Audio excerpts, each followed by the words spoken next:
என்னது வீட்டுல கருத்துல காடு இந்த காட்டுல இருக்கிற புழக்கத்தான் இது குழந்தைங்களுக்கு ஆகும். அப்போ புழக்க எடுத்து சுரேஷன் வாயில போட்டு மொசல தானே இங்க இருக்குது பாரு. நீ கேட்ட வேப்பம் தலை சித்தப்பா. திரும்பி பாரு. ஏரியா போ பாருங்க. இறங்க முடிஞ்சா வச்சிட்டாங்கடா. என்னடா இவ்ளோ இருக்கு?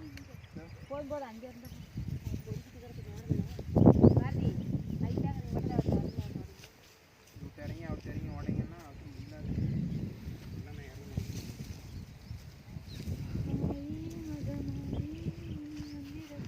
அக்கா ஆடுறத மட்டும் தனியாக எடுத்தா வருது. இங்கே வெந்து